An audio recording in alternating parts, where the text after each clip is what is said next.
I have a word of advice for all of you listeners out there, and the advice is this: never lend money to a conservative.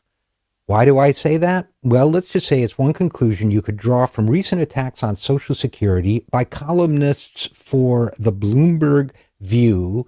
The columnists are Megan McArdle and Ramesh Ponnuru. Their attacks on the Social Security system itself really echo the conservative line that goes back really to the founding of Social Security nearly 80 years ago. But it boils down to this: when you cut away all the pretense and all the artifice and all the talk, here's where conservatives, or most conservatives, I should say, come down on the issue of Social Security. Apparently, promises, even legally executed promises, don't mean much to these conservatives. For example, Megan McArdle recently expended a lot of words trying to get out of the government's obligation to the Social Security Trust Fund. But for all those words, she never got much beyond a phrase she used that we hear over and over again, that the Social Security Trust Fund isn't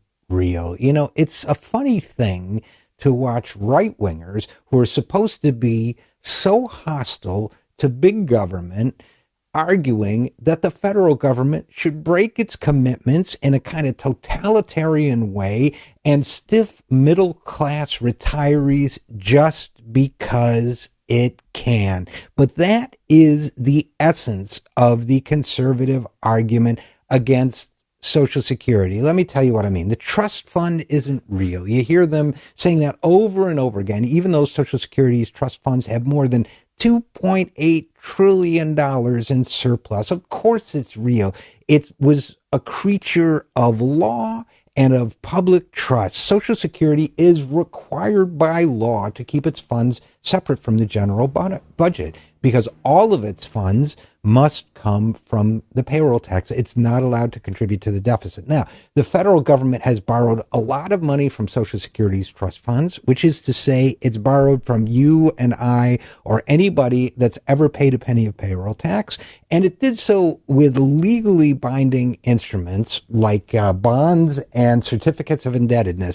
This obligation is as real as any other government debt, including the bonds which it owes to Goldman Sachs or any other wealthy holder of treasury bonds. We go over this over and over again, but someone like Megan McArdle comes along, and like other people of her political persuasion, she wants to sever the legal and moral obligations around this debt. Why? Well, we got a guess on that one, but I suspect they hate government programs of any kind, number one, and especially successful ones like Social Security, which works so well and which people love. That's got to get their goat because they keep telling us government can't do anything, but of course it can do some things really well. Why else might they want to discredit the Social Security Trust Fund? Well, that's a lot of money. They'd love to take that money and run with it and use it to pay for even more tax breaks for their wealthy patrons. You know, these poor things, they try so hard to convince us that the Social Security Trust Fund isn't real. I mean, seriously, who, other than maybe some stoned sophomores in a college dorm room, would try to tell you that the trust fund isn't real? I mean, what does that question even mean? Is a parent's trust fund for their child real? What about a corporate pension trust? Is that real? For that matter, are corporations real? Hey, man, is money real? I mean, it's all just a symbol, right? Well, let me tell you, trust funds are real. All of the things I just mentioned, trust funds, pensions, corporations, currencies, they're all legal constructs. The economy runs on devices like these. And as it turns out, the legal construct of a trust, which is what a trust fund is even older than that of a corporation. That's right. Trust funds are people, my friend. They're people. A trust is a legal entity. It has divided what they call legal and beneficial ownership, meaning, you've got the people, the trustees who run it and own it. In the case of Social Security, that's headed by the Treasury Secretary. And then you got the beneficial owners. That's you and me and anyone who's ever paid into the program. So if we're stiffed in some way by the federal government, we have rights to sue. For example, the trustees were sued in 1985 under Ronald Reagan for violating their responsibilities because they didn't pay the money back. They needed to use it for other purposes for a few days, and they got sued for it. Why? Because the trust fund is real. Now, conservatives love to say that, well, that doesn't really matter because Congress could pass a law that said that it doesn't have to pay the money back. Yeah. Okay, so what? Congress could also pass a law saying that all the money it owes to Goldman Sachs for those treasury bonds is going to be taxed at 100%.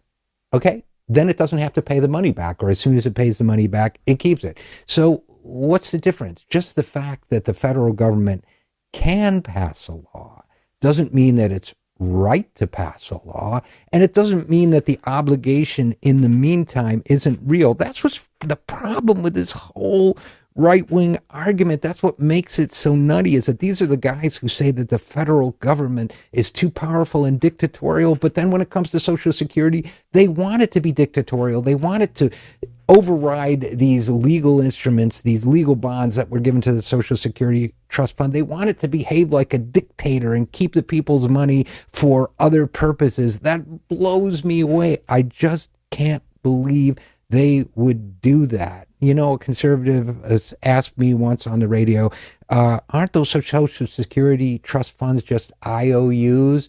And I said to him, hey, don't you pay your IOUs? And to his credit, he said, I never thought about that. I'm going to have to give that some thought.